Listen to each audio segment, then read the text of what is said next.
작은 서점.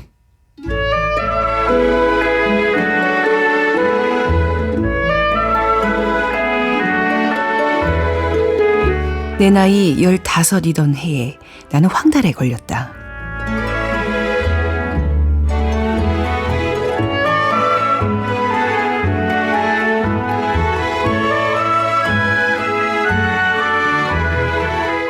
안녕하세요. 작은 서점 아나운서 최현정입니다. 베른하르트 슐링크의 장편소설 책 읽어주는 남자 첫 문장으로 열었습니다. 15 소년이 36살 여인을 만나 사랑에 빠지게 됩니다. 소년은 여인에게 책을 읽어주는 아주 특별한 의식을 갖게 되는데요. 책에 대한 자세한 내용 최민석의 불타는 문학에서 들어보고요. 작은 서점 크루들의 특별한 큐레이션, 오늘 이 책부터 만나보겠습니다.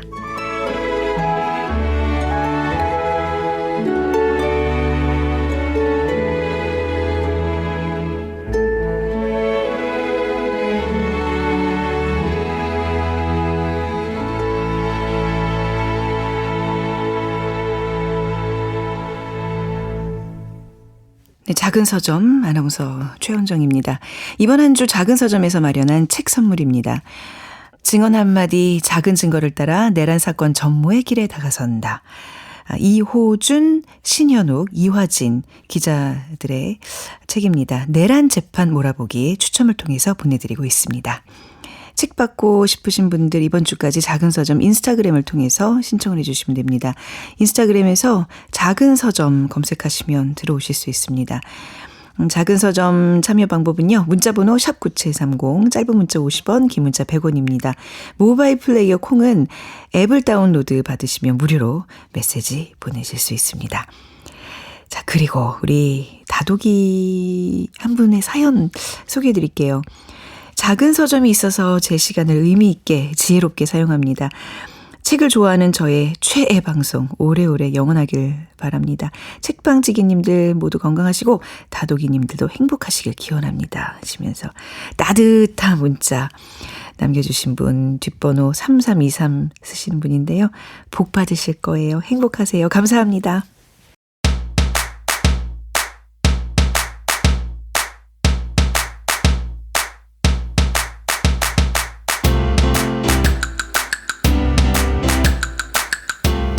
작은 서점 크루들이 세심하게 고른 보석 같은 책을 소개해드립니다. 오늘 밤을 위한 특별한 큐레이션, 오늘 이 책.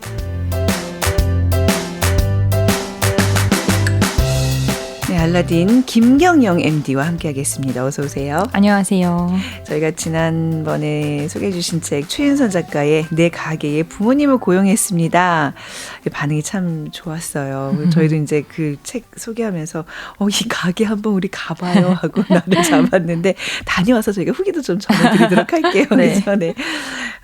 책이 일상에 이렇게 깊이 스며들고 있습니다. 좋네요. 자, 오늘은 어떤 책 가져오셨나요? 네, 오늘 제가 가져온 책은 은유 작가의 생업입니다. 은유 작가님은 팬이 워낙 많으셔서 또 기다리셨던 분들 많을 텐데요. 이렇게 반가운 신간이 나왔습니다. 네, 제목이 생업이에요. 그럼 일에 관한 책인가요? 네, 맞습니다. 노동에 관한 책이에요. 네. 노동절이 지난 지 얼마 되지 않았는데 올해가 63년 만에 노동절이 이름을 찾은 기념비적인 해죠. 네. 이 책은 17명의 노동자를 인터뷰해서 쓴 인터뷰집이고요. 각각 다른 직업을 가진 사람들이 노동에 관한 이야기입니다. 제가 알기로는 이 책도 노동절에 일부러 맞춰서 나온 걸 거예요. 네. 자, 어떤 직업을 가진 사람들이 나오죠? 정말 다양한 사람들이 있어요. 급식 노동자, 청년 농부, 배달 노동자, 청소 노동자, 노동 변호사, 국어 교사, 심지어 배우, 싱어송라이터, 타투이스트, 유튜버도 나옵니다. 진짜 다양하게 섭렵을 했네요. 급식 노동자부터 유튜버까지. 배우라고 하면 우리가 아는 분일까요? 배우 궁금하시죠? 네네. 저도 인터뷰에 배우가 있어서 누군지 먼저 봤는데 배우는 기생충의 이정은 님이고요. 우리 이정은 배우를 네. 인터뷰했군요. 네. 은유 작가님이 되게 다양하게 인터뷰를 하셨더라고요. 네. 당연하게 각 인터뷰마다 끌려 나오는 이야기의 결이나 방향도 많이 다르고요.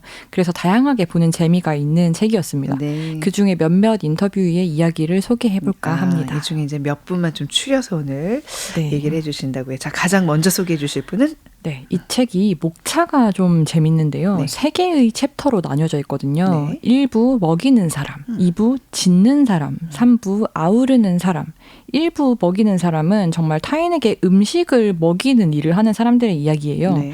이 중에서도 가장 먼저 이 책의 제일 처음에 나오는 인터뷰의 이야기를 해볼까 하는데요. 네. 김규희 님이시고요. 급식 노동자입니다. 네. 급식 노동자에 관련된 뉴스 많이 좀 접하게 되잖아요. 네. 최근에 또 그 급식실의 환기 문제와 또 폐 질환, 이제 산재 관련 문제들 이렇게 이슈가 되고 있는데 뭐 이런 얘기도 좀 다루게 되나요? 네, 그렇죠. 제가 최근에 SNS에서 어떤 글을 봤는데 네. 어떤 미국의 다큐멘터리에서 한국 급식에 대한 소개가 나왔나 봐요. 네. 근데 미국의 급식 퀄리티가 너무 안 좋은데 네. 한국 급식이 막 휘황찬란하게 나오는 걸 보고 어마어마하게 반응한다면서요. 그 어떤 외국인이 어. 아 진짜 한국 아이들은 매일 이런 급식을 먹는다고? 네. 이렇게 믿을 수 없다는 듯이 글을 포스팅을 한 거예요. 네. 근데 거기에 이제 어떤 한국인 분이 다 중년 여성의 급식 노동자분들이 노고이지만 그에 걸맞은 정당한 대우와 사회적 인정을 해주지 않는다. 이런 내용의 답변을 다셨더라고요. 네. 근데 그 답변에 굉장히 많은 분들이 동의를 했고요. 네. 실제로 그렇잖아요. 우리가 급식 노동자분들이 얼마나 전문적인 능력이 필요하고 또 얼마나 힘든 일인지 잘 모르잖아요. 그러니까 이게 그 화려함만 우리가 좀 부각시키지 그 이면을 좀 들여다보지 못한 게 있는데 네. 이게 또 사회적으로도 많이 부각되는 것 같지 않아서 좀 안타까움이 있어요. 네. 그렇죠. 김규희 님은 서울의 한 초등학교에서 1,700명 분의 밥을 20년 동안 지어오신 분이에요. 이게 저기 숫자가 어마어마하네요. 그쵸? 1,700명 분을. 아, 네네. 그러니까 뜨악하게 되죠. 네.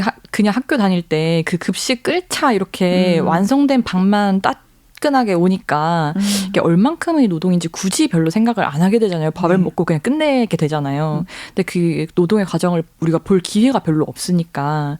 근데 1,700명의 밥이라고 하면 너무 이 숫자가 되게 크게 다가오고 차라리 10인분 이러면 아 힘들겠다 이렇게 바로 감이 오는데 1,700명? 대체 얼마나 쌀을 해야 되고 물을 얼마나 해야 되며 시간을 얼마나 해야 되는 거지? 네. 감도 잘 안 오잖아요. 그러니까 이게 가능할까? 이게 무슨 기계에서 뚝딱 나온 것도 아니고 사람 손으로 그 어떻게 그 숫자를 맞추죠? 그쵸. 1,700명을요? 그 김규희 님이 이렇게 말씀을 하시거든요. 저는 요리를 과학이라고 생각해요. 들어가는 양, 조리하는 시간에 따라서 맛이 달라져요. 네. 머리가 좋아야 하고 판단을 잘해야 해요. 국수 삶을 때도 레시피에는 팔팔 끓는 물에 10분이라고 적혀 있지만 네. 물의 양과 끓는 속도에 따라서 8분이 될 수도 있고 12분이 될 수도 있죠. 동물적인 감각으로 빨리 빼 이렇게 해야 돼요. 근데 이런 일을 하찮게 여기는 분들이 너무 미워요.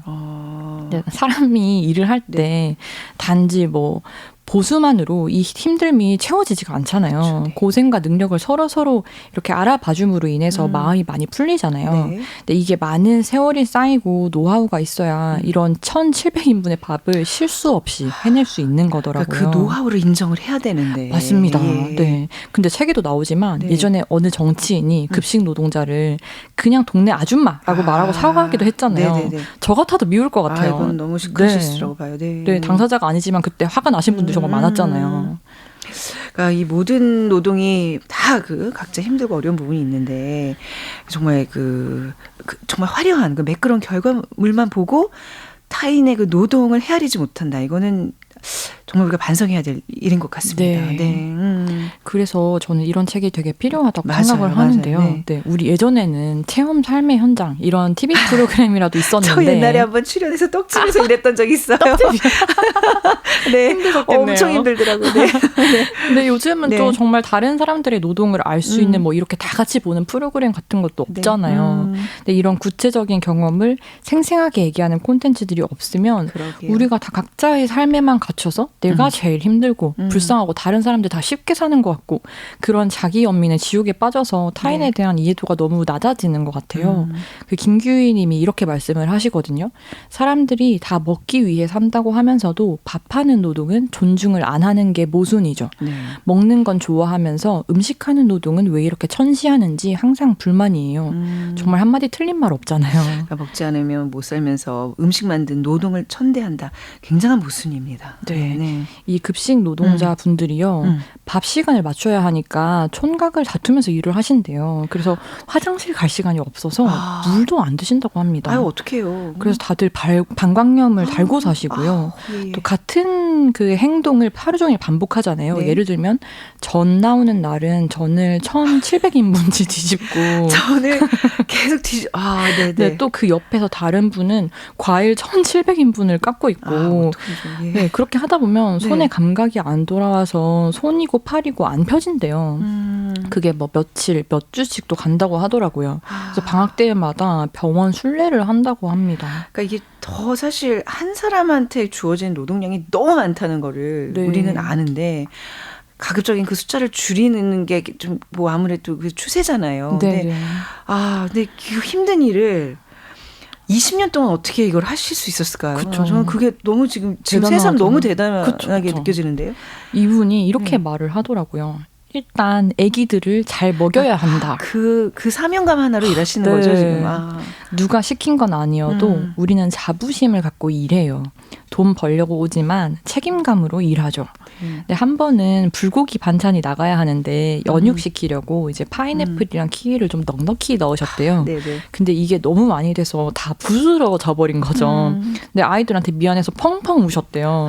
그러니까 이런 마음으로 일을 하시는 거죠. 우리 애들 밥. 네. 그러니까 진짜 우리 아이들을 내 아이처럼 잘 돌봐야겠다는 그 어른의 마음으로 하는 노동인데 네. 정말 정당한 대가도 같이 치르는 게 그게 바로 선진국이 아닌가 싶어요. 맞습니다. 네. 다시 한번 또 이렇게 급식 노동에 임하시는 많은 분들에게 감사하다는 생각이 들고요. 또 다른 분의 이야기 들어볼까요? 네. 이번에는 3장 아우르는 사람으로 가서 노동 전문 변호사 윤지영님 얘기를 해보고 싶은데요. 노동 전문 변호사라 그러면 이제 노동자 편에서 일하는 변호사인 거죠? 네. 오로지 노동자의 편에서 그중에서도 정규직보다는 네. 불안정 노동을 하시는 분들의 편에서 대체로 일하시는 분이고요. 네. 이분의 명함에 이렇게 적혀 있대요. 회사에 불만 많으시죠? 네. 명함이에요? 네. 이분이 사법연수원 수료 후에 대형 로펌을 3년 딱 다니셨대요. 그 이후로는 오로지 노동 관련 사건만 맡았고 그 네. 세월이 15년이라고 합니다. 아니 무슨 계기가 있으셨던 거예요? 이게 사실 되게 어마어마한 또 사명감이 있어야 그쵸. 되는 영역인 것 같은데 이게 들어보니까 네. 저도 궁금했는데 이게 어떤 자연스러운 과정이었던 것 같아요. 네. 이분이 어릴 적부터 가난했다고 합니다. 근데 그 공부는 잘 했는데요. 그렇게 들어간 대학과 사법연수원에서 이미 많은 것을 가진 상태로 태어나서 사교육을 받고 그냥 공부만 한 사람들을 너무 많이 본 거죠. 네네. 근데 법조인이 받는 교육이라는 것이 이분이 보기에 너무 수직적이고 권위적이고 이 좁은 법조인의 공부라는 세계 바깥 세상에 관심을 가지는 사람들을 좀 네. 이단화 취급하는 분위기가 있고 예. 그런 걸 보면서 어떤 자괴감을 느낀 거예요. 우리가 자격이 있을까? 네. 그러니까 이런 어떤 문제의식 종종 우리가 이제 거론을 하는데 사실 엘리트 코스만 밟아온 사람들이 우리 사회 지도층이 됐을 때 정말 이렇게 구체적인 삶의 어떤 감수성이 좀 있을까? 공감 능력이 있나? 네. 어떤 그들이 노블리스 어블리지 같은 거를 실천할 의지가 있나? 네. 이런 생각 좀 하게 되잖아요. 그렇죠. 바로 그 지점에서의 의문을 품은 거죠. 이 네. 윤지영 변호사도. 네. 그래서 대형 로펌에서 일을 하면서 자괴감이 많이 드셨대요. 돈은 많이 버셨을 텐데 어찌 맞아요. 보면. 네. 근데 무전 유죄의 현실에 대해서 이렇게 생각을 하셨대요. 돈으로 얽혀 있는 사회에서 변호사가 조력하고 있다. 손에 피를 묻혀야지만 벌 수 있는 게 돈이다.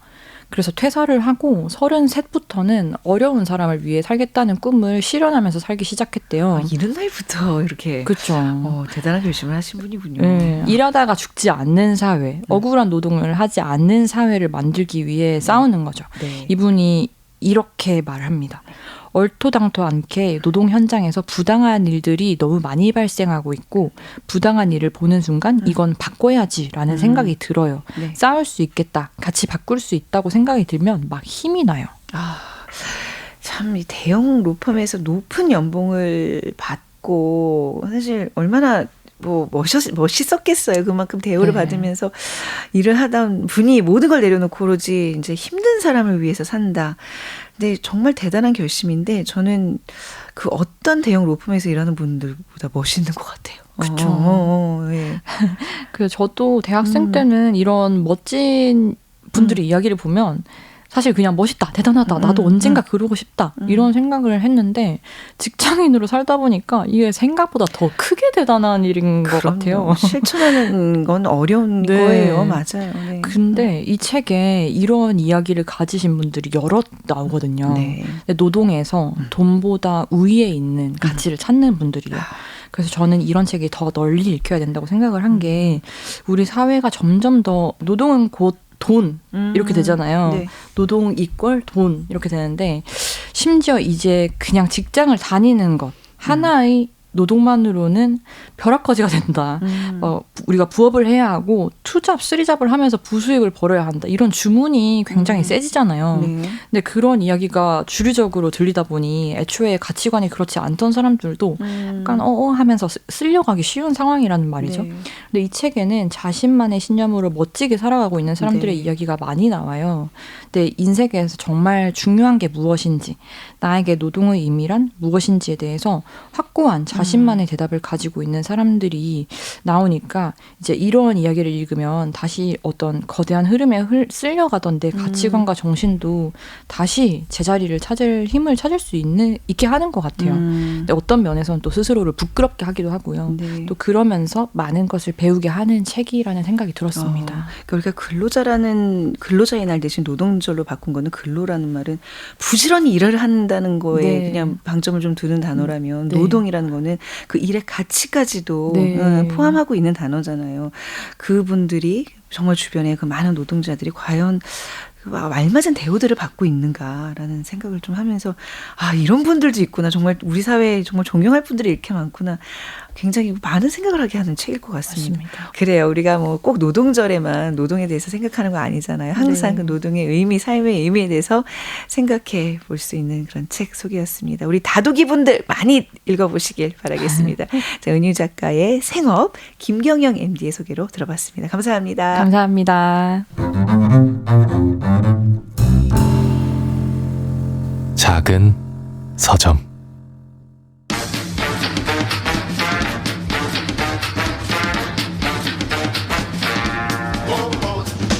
최민석의 불타는 문학.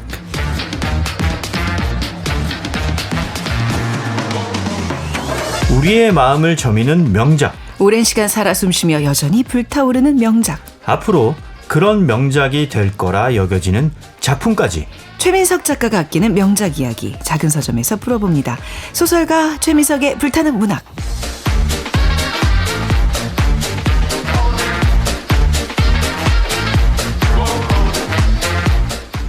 네, 최민석의 불타는 문학 최민석 작가님 오셨습니다. 안녕하세요. 네, 안녕하세요. 네, 작은 서점 인스타그램을 통해서 HKS 2115님이 댓글 적어주셨는데 최민석 작가님의 작품 해설이 너무너무 재밌습니다. 잘 듣고 있습니다. 선곡에 가서는 항상 소리 내서 웃게 됩니다 하셨어요.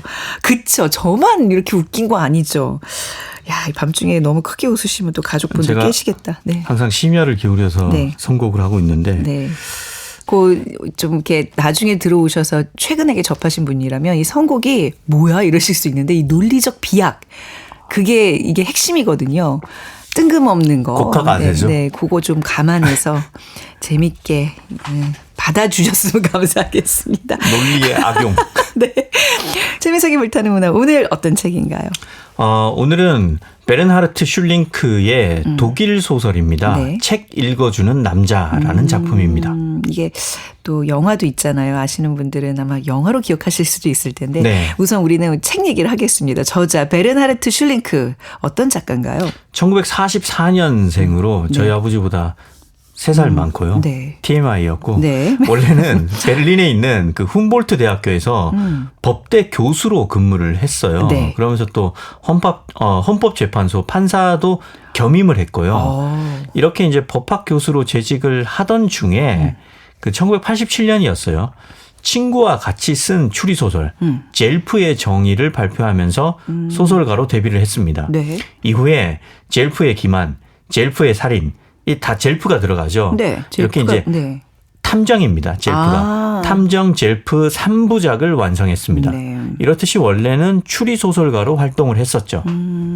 이 책을 그러니까 책 읽어주는 남자 이 작품을 쓴 계기가 굉장히 독특하다면서요. 네, 베른하르트가 고등학교 때 그 고등학생 때 굉장히 좋아하고 존경했던 선생님이 있었다고 해요.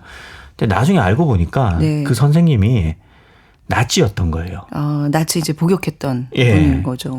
그래서 굉장히 충격을 받고 그때의 경험이 네. 너무 그때의 인상이 너무 강렬하게 남아 있어서 네. 일단은 추리소설가로 데뷔를 하고 난 다음에 오늘의 작품 책 읽어주는 남자를 쓰게 된 계기가 된 거죠. 그러니까 지금 아까 이 저자가 슐링크가 44년생이라 그랬는데 작품 속의 그 남자 주인공도 43년생이고 둘 다 작가랑 마찬가지로 7월생이더라고요. 그러니까 본인의 어떤 그 감정이 본인의 어떤 자전적인 이야기일 거라는 생각을 좀 했었는데 이런 그리고 배경이 있었군요. 주인공 이제 영화에서 마이클이고 네. 독일어는 미하엘인데 네. 미하엘도 이제 실제로 작가는 이제 법대 교수였고 네. 판사였지만 미하엘은 변호사로 나와요. 그렇죠. 법대를 다녔고 네, 좀 네. 겹치는 점들이 있죠. 네. 이게 영화가 저는 그 주변에서 인생 영화다라고 얘기한 사람이 많아서 영화를 굉장히 인상 깊게 봤던 기억이 있어요. 근데 저한테는 뭐 인생 영화까지는 아니고 조금 불편했던 영화 그 정도로 불편할 기억이 수도 있죠. 그 정도로 기억이 됩니다. 실제로 또 원작은 비판을 많이 받았어요. 네. 예. 그러니까 우리로 좀 바꿔서 생각을 해보자면 이 뭐 친일파를 미화하는 소설이야? 이런 나치를 정당화하는 소설이야? 예, 미화는 아니고 정당화하는 소설이야라는 비판을 좀 받기도 했었고 네. 그래서 영화로 만들 때는 이런 요소들을 상당히 많이 덜어내고 좀 더 헐리우드 문법에 맞게끔 만들었는데 네, 그럼에도 불구하고 맞아요. 이 영화가 그 아카데미 외국어상 후보로 올랐나? 그때 그 시상식이 일어나는 바깥에서 반대한다고 피켓을 대는 시위도 있을 만큼 영화도 어느 정도 네. 좀 논쟁적이었는데 근데 순수하게 작품만 놓고 보자면 네. 책이 더 논쟁적이에요. 근데 영화가 좀 더 많은 비판을 받았던 거는 네. 아무래도 영화에 관심을 사람들이 더 많이 가지니까 영화가 가진 파급력이 더 커서 그런 거고 네. 아무튼 그 영화 자체는 완성도를 놓고 보자면 굉장히 잘 찍은 영화입니다. 네. 굉장히 훌륭한 영화고 제목은 더 리더, 이제 돼 있죠. 부제로 책 읽어주는 남자 이렇게 되어 있고요. 이 감독이 또 유명해요. 네. 빌리 엘리어트. 네. 예, 네. 발레하는 소년의 그 성장 드라마.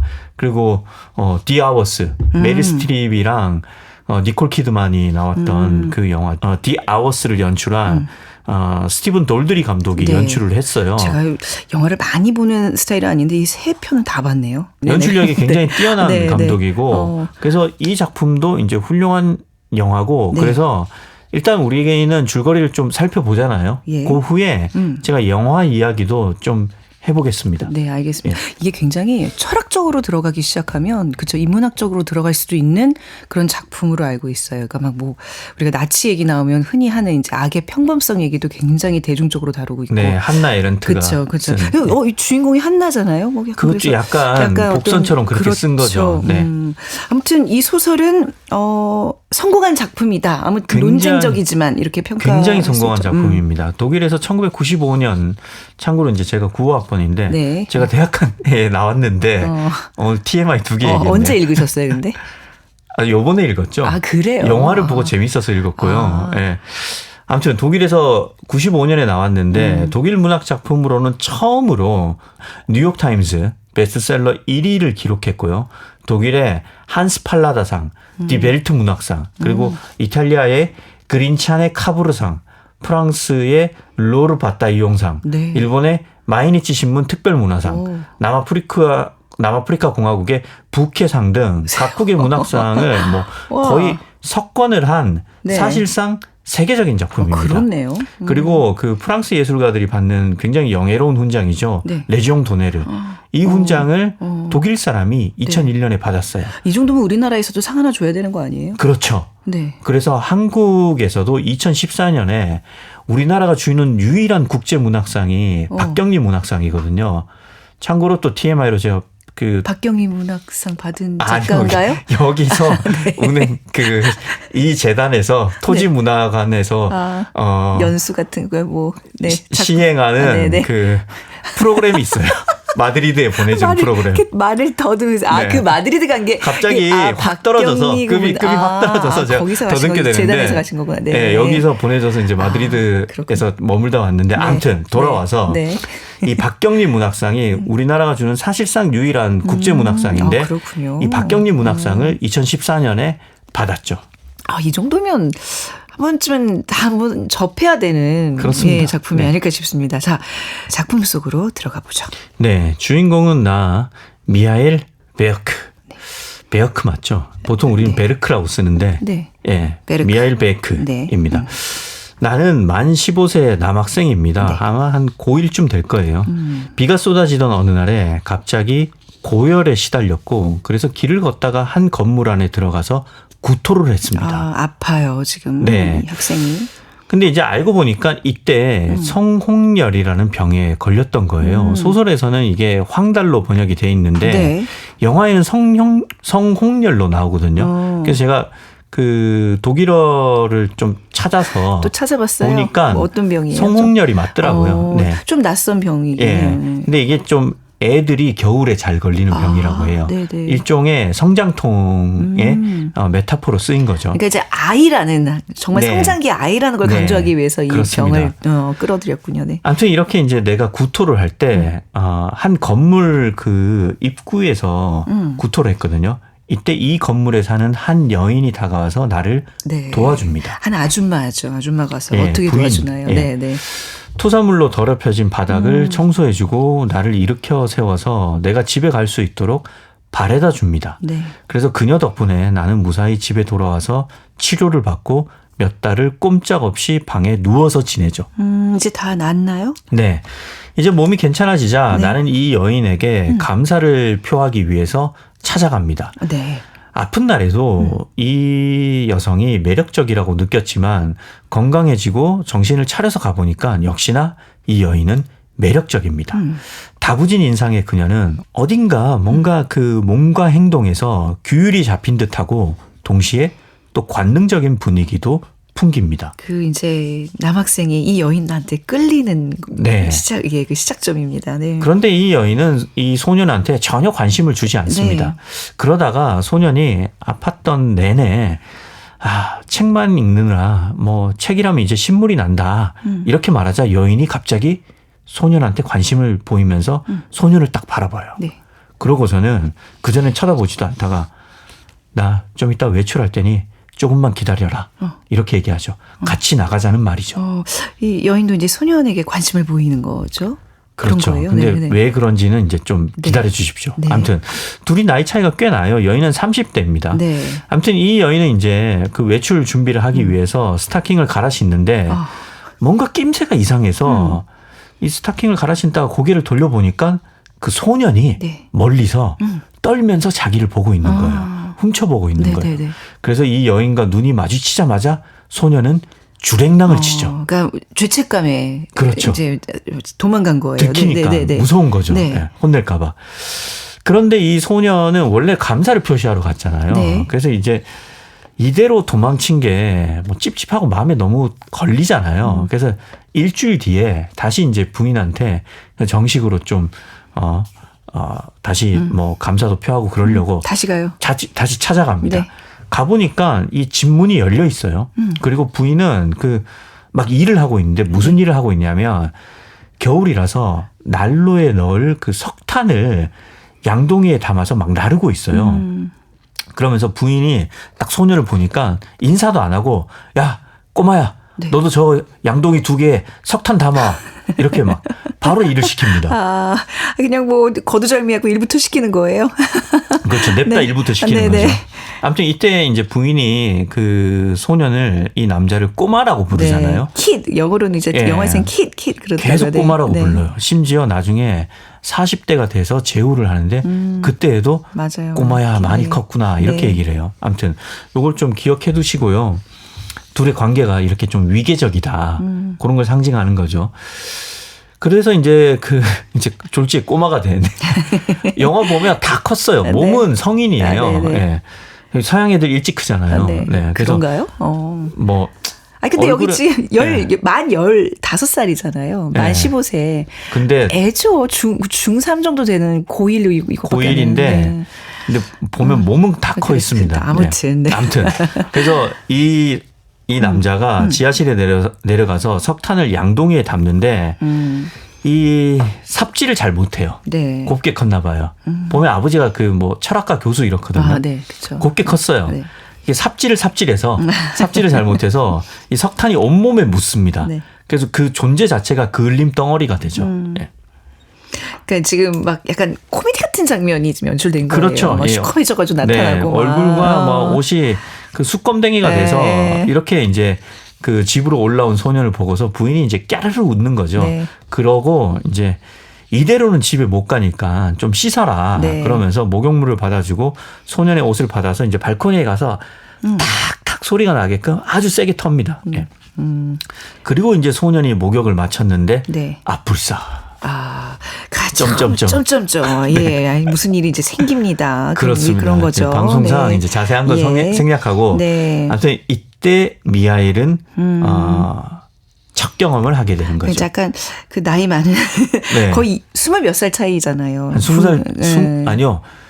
20살 18살 차이 납니다. 아, 그래요? 예. 아, 정확하게. 아, 예. 부인이 이제 약간 유도를 한 건가요? 그 뭐 자세한 설명은 책과 영화에 생략돼 있지만 네. 뉘앙스상 뉘앙스상, 맥락상 그렇다고 볼 수 있습니다. 그리고 이제 이날부터 네. 소녀는 새로운 세상을 만나게 되는 거죠. 막 생기를 되찾고 막 몇 달 동안 알아 누웠잖아요. 네. 당장 다음 날부터 학교도 간다고 합니다. 왜 가냐? 마지막 수업을 몰래 빼먹고 부인의 집에 가기 위해서. 그래서 이제 부인을 만나서 몰래 사랑을 나누죠. 그러던 어느 날 소녀는 부인한테 이름이 뭐예요? 이렇게 묻는데 부인이 정색을 해요. 네. 왜 이름을 묻는 거는 당연한 뭐 이례적인 건데 왜요? 그러죠. 네. 그래서 소녀는 내가 뭘 잘못했나? 이름을 물은 것뿐인데 그래서 굉장히 좀 약간 겁에 질려서 약간 움찔을 하는데 그때 그녀가 뭐 아니야, 네 잘못은 아니야. 그러면서 얘기를 하죠. 한나 슈미츠라고. 아, 뭔가 이름을 밝히기 좀 꺼려하는 상황인 것 같습니다. 그렇죠. 뭔가 감추려고 하는. 자신에 대해서 발설하는 거를 좀 주저한다? 네. 그런 인상을 줍니다. 그러면서 이제 한나가 나한테 묻죠. 네, 어떤 걸 묻죠?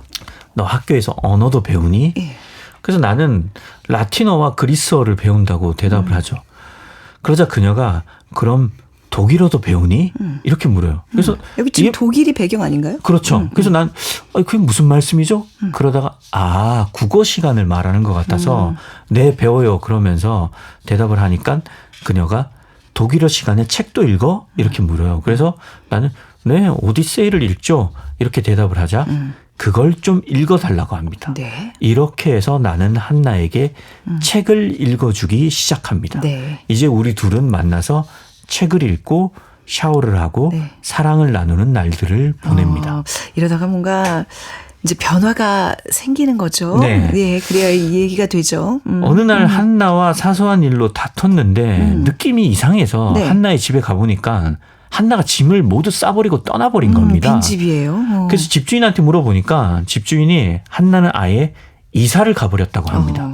나는 깊은 상실감에 빠져 지내죠. 너무 어린 아이와의 그 관계에 좀 죄책감을 느꼈나? 그냥 떠나버리는 거죠. 그렇죠. 나 때문에 떠나버린 건가? 뭐 이렇게 생각할 수도 있지만 나중에는 네. 떠난 게 그 이유가 내가 아니라는 게 밝혀집니다. 네. 아무튼 그 이유는 내가 바로 법대생이 됐을 때 한 교수가 나를 매주 세미나를 위해서 재판에 데려갔을 때입니다. 네, 왜 갑자기 재판이 나오죠? 그 법대생이니까 네. 이제 세미나로 일종의 실습인데 그래서 이제 재판에 가요. 네. 근데 이 재판이 뭐냐면 한 그 나치 수용소에서 가까스로 살아남은 여성이 쓴 책이 있어요. 네. 그 책이 뭔가를 고발하거든요.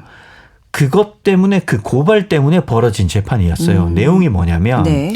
그 수백 명의 유태인 포로들이 교회에서 난 화재 사건 때문에 죽었다는 거예요. 이때 포로들이 이제 교회에서 자다가 불이 나서 탈출을 하려고 하는데 문이 잠겼다는 거예요.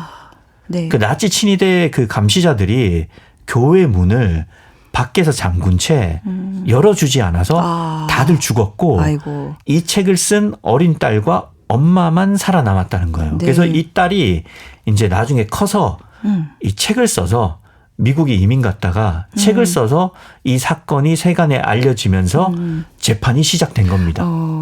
미하일이 지금 이 재판을 그래서 공부 차원에서 지금 간 거예요. 지켜보고 그렇죠. 있는 거예요. 네. 그런데 예. 여기서 대반전이 일어납니다. 앞부분만 보면 청취자 분들도 네. 아이 최민석이 왜 오늘 이런 작품을 소개하냐 이거 불편하게 그렇게 생각하실 수 있는데 그거는 이 뒷부분부터 전개되는 모든 그 서사적 그 설정에 필요한 것일 뿐이고 네. 여기서부터 이제 이 재판에서부터 미하일이 네. 진짜 깊은 충격에 빠지게 되는데 왜냐하면 그 나치 친위대의 피고석에 앉아 있는 사람이 네. 다름 아닌 바로 수년간 연락이 끊겨 있었던 한나였기 때문에 한나예요. 맞아요. 한나였기 네. 때문입니다. 예.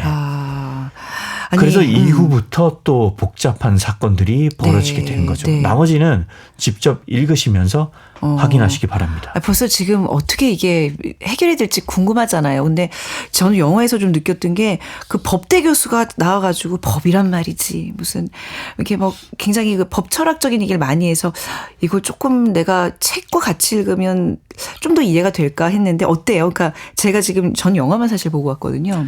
저는 네. 그러니까 두 작품을 다 보니까 개인적으로는 영화가 좀 더 좋았던 것 같아요. 그래요? 저한테는. 왜냐하면 소설은 사실 다 설명해줘요. 다 설명해주는데 그게 저한테는 좀 너무 설명적으로 느껴졌어요. 그런데 영화는 좀 많이 생략이 됐거든요. 네. 그래서 좀 더 시적이고 관객이 상상할 여지가 많았어요. 그렇군요. 예. 물론 그 좀 현실적인 이유도 있었죠. 네. 소설이 받은 비난을 영화가 좀 피하기 위해서 네. 좀 더 이제 많이 덜어낸 거죠. 그런데 그게 작품의 완성도를 더 높이는 네. 역할을 했던 것 같아요. 오히려 덜어내서 더 완성도가 높아졌던 네, 것도 더 굉장히 상상할 여지가 많아진 재밌는 거죠. 부분이네요. 그러니까 영화가 좀 더 마음에 드셨다는 얘기는 또 어떤 뭐 미학적으로도 좀 더 그렇죠. 좋나요? 이 영화가 그 영상 언어의 문법을 굉장히 충실하게 잘 지키는데 이게 무슨 말이냐면 복선이 굉장히 훌륭해요. 책보다. 예. 그래서 초반 9분만 보면 네. 영화 내용에 사실상 거의 모든 게 다 나옵니다. 그 이제 영화가 두 번의 변곡점을 만나면서 네. 그 스토리의 방향이 꺾이거든요. 네. 첫 번째 변곡점은 사실 이제 한나가 문맹이에요. 문맹이에요. 네. 문맹이라서 소년한테 책을 읽어 달라고 했던 거였고 원래는 이제 지멘스를 다니다가 승진을 하는데 승진을 하면 읽고 쓸 줄 알아야 되잖아요. 그러니까 사무직으로 예. 가기에는 부족함이 있는 거죠. 네. 그게 필요 없는 일자리를 알아보다 보니까 그때 나치 친위대의 감시자로 갔던 네, 거예요. 네. 아무튼 그래서 이 한나가 문맹이라는 사실이 그 휴가 때 밝혀지거든요. 네. 예.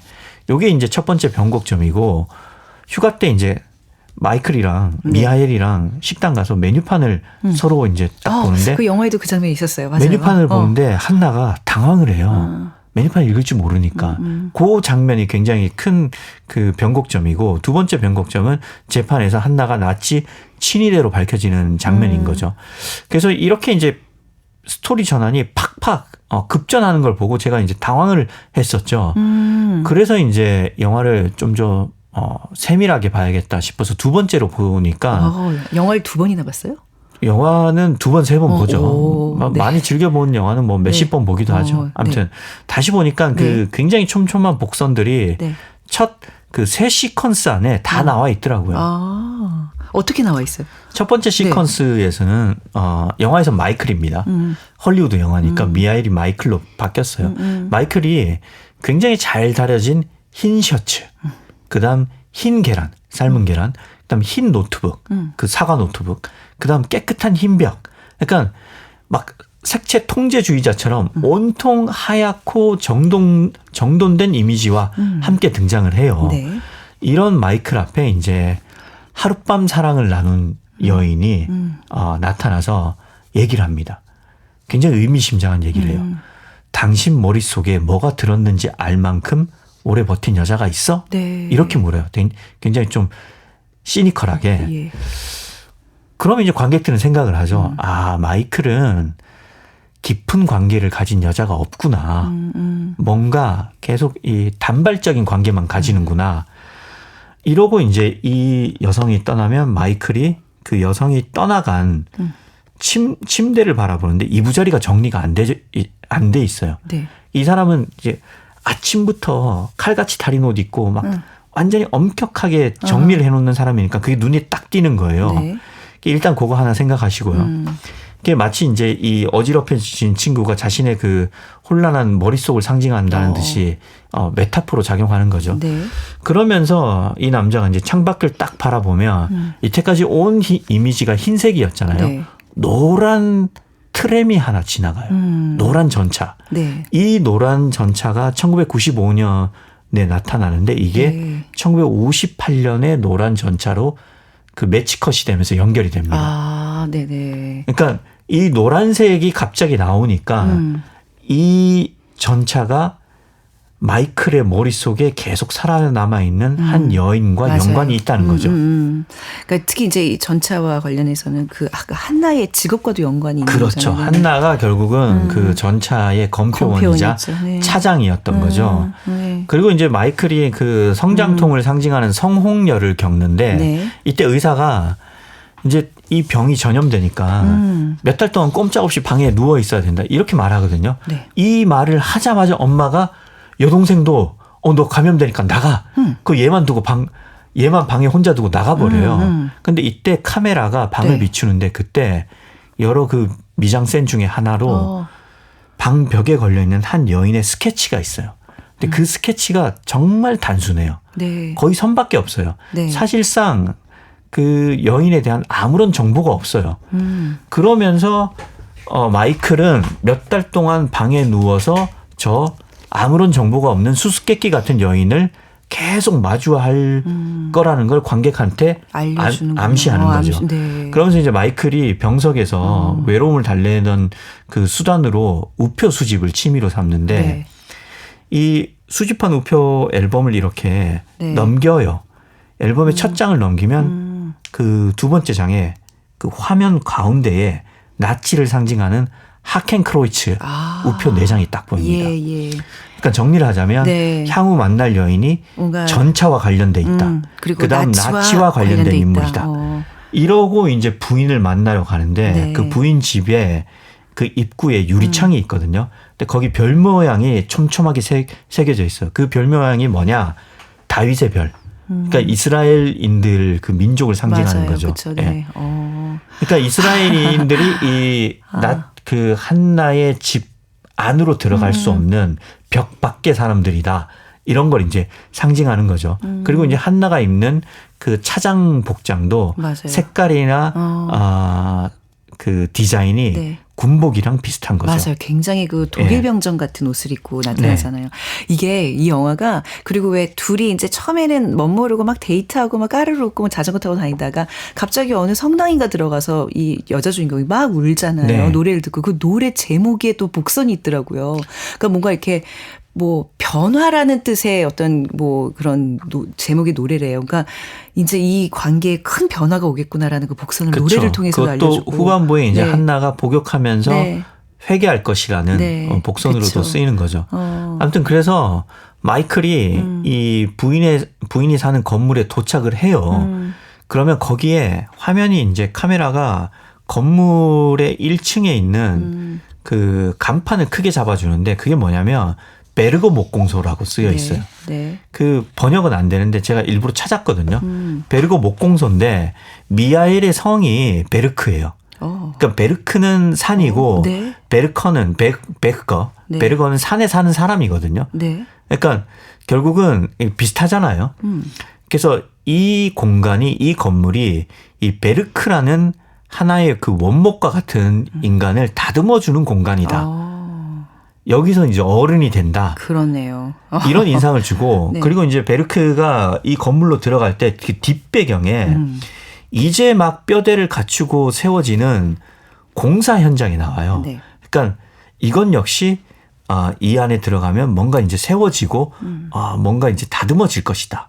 이런 인상을 주고 그리고 이 건물에 들어가서 이제 부인의 그 집을 찾으려고 우편함을 딱 보는데 부인의 성이 슈미츠거든요. 네. 근데 슈미츠는 슈미트에서 온 건데 이게 영어로 스미스예요. 스미스 대장장이. 그죠. 네. 그렇죠. 대장장이 역시 이걸 쇠를 두드리면서 뭔가를 이제 만들어내는 거죠. 그래서 결국은 이 소년이 이 공간에서 벼러지고 뭐 주물질하고 뭐 대장질을 당하면서 뭔가 만들어진다. 어떤 하나의 형태로 가공된다. 네. 이런 인상을 주는 거죠. 그리고 딱 가보면 이 슈미츠 부인이 대장장이인데 쇳덩이를 쥐고 있어요. 그게 다리미인데 네. 다리미로 다리는 게 자기 속옷입니다. 그리고 그 위에 스타킹이 걸려 있어요. 그리고 방 안에 붉은 커튼이 가득 쳐져 있어요. 예. 이게 뭔가 이제 좀 그 홍등가 같은 관능적인 네, 관계로 이 둘이 빠질 것이다. 이런 인상을 주고 네. 여기에서 이제 이 소년이 부인의 침대를 보면 네. 친구가 어지럽혀져 있어요. 그러니까 어지럽혀진 친구를 딱 보는 순간 네, 네. 부인을 떠올렸던 거죠. 네. 이게 이제 한 9분 동안 나오거든요. 굉장히 꼼꼼하게 이런 것들을 다 지금 놓치지 않고 봤구나. 네. 봐야죠. 작가니까 네, 네. 저도 이제 쓰려면 다 봐야 되는데 그리고 그 문맹이라는 핵심적인 네. 그 단서도 이때 대화에서 다 나와요. 네. 소년이 가서 아파서 누워서 책만 봤더니 신물이 나요. 네. 그러니까 이때까지 쳐다보지도 않던 네. 부인이 딱 보면서 관심을 보이면서 같이 외출하자. 이렇게 얘기하잖아요. 그러니까 이것까지 초반에 그 9분 동안 다 나왔던 거죠. 이 문맹이라는 그 요소가 되게 중요했던 것 같아요. 그러니까 그렇죠. 이제 이 한나가 복역을 하면서 그 글을 깨우치는데 나중에 뭐 약간 스포일 될 수 있겠지만 그 이제 책을 읽기 시작하면서 방에 자기 방에 수용소 그 감옥에 책들이 많은데 굳이 중요한 어떤 의미들을 담은 책들을 밟고 이제 생을 마감하잖아요. 그 밟은 책들이 제목이 눈에 좀 띄는 다 거잖아요. 마이클이 읽어준 책들이에요. 그렇죠. 그리고 뭔가 그리고 나치 전범과 관련된 책들이었어요. 그건 옆에 있어요. 네. 소설에서 보면 그 책까지 다 읽습니다. 그렇구나. 한나가. 영화에서는 미장센에서 네. 미장센상 그 한나가 마이클이 준 책들을 빼는 그 옆에 네. 그 유태인들의 증언집들이 꽂혀 있어요. 아무튼 그것도 좀 상징하는 역할이 있는데 한나는 글을 알기 전에는 네. 자신의 죄를 자각하지 못합니다. 못했죠. 문맹이라는 게 사실 그런 더 산직으로 나온 압도적인 거죠. 사실이었던 무지함을 거죠. 좀 예. 상징하는데. 근데 글을 읽고 난 이후부터 자신의 범죄를 자각합니다. 네. 결국 이제 알미 깨달음도 좋지만 알 자체가 고통도 선사한 거죠. 네. 그런 그 메타포로 책을 밟고 올라가는 것도 쓰이죠. 그렇죠. 이 책과 함께 영화를 한 두세 번 읽고 다시 한번 만나서 이렇게 여러 명이 얘기하면 맞아 이러면서 소름 끼치게 많은 어떤 미장센과 복선들을 발견할 수 있겠네요. 재밌다. 영화가 2시간이면 네. 영화로 할 수 있는 얘기는 10시간 그래요? 넘어갈 거예요. 그래서 정성일 평론가는 GV를 뭐 장면마다 쪼개서 해서 뭐 5시간인가 그래요. 네. 그렇게 하는 경우도 있다고 하더라고요. 네. 처음에 이제 누군가가 인생 영화라 그래서 보고 좀 불편하다는 느낌으로 봤는데 오늘 다시 한번 책과 함께 이렇게 소개를 받으니까 저의 무지함을 반성하면서 다시 한번 꼼꼼히 살펴봐야 되겠다는 생각이 듭니다. 좋은 영화와 또 책 오늘 소개 감사드립니다. 자, 그러면 마지막 선곡 들어볼까요? 그 재판할 때 미하엘이 원래 말하려고 해요. 한나가 사실은 문맹이라서 그런 상황이 있었다. 그럼 좀 감형이 되잖아요. 감형이 되고 한나가 심지어 그거를 부끄러워서 안 밝혀서 다른 사람들이 한나한테 자기들의 죄를 다 뒤집어 씌우거든요. 한나가 문맹인데 저 악랄한 보고서를 한나가 썼다고 뒤집어 씌워요. 그때 그 미하엘이 얼마나 재판장한테 말하고 싶었을까요? 당신은 모르실 거야. 한나가 문맹이라는 사실을. 예, 이게 강렬해서 그 심정을 대변해서 핑클의 당신은 모르실 거야 골라왔습니다. 네. 뭐 웃기긴 하지만 이 영화를 좀 본 분이라면 이 상황이 너무나 안타까웠거든요. 계속 마음에 남는 그 찝찝함을 주는 그 한 장면입니다. 자, 케이트 윈슬렛 주연이었죠. 영화 더 리더, 책 읽어주는 남자의 원작 베른하르트 슐링크의 책 읽어주는 남자 오늘 소개해드렸습니다.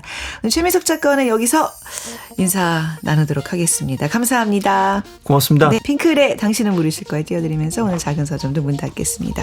지금까지 아나운서 최현정이었습니다. 당신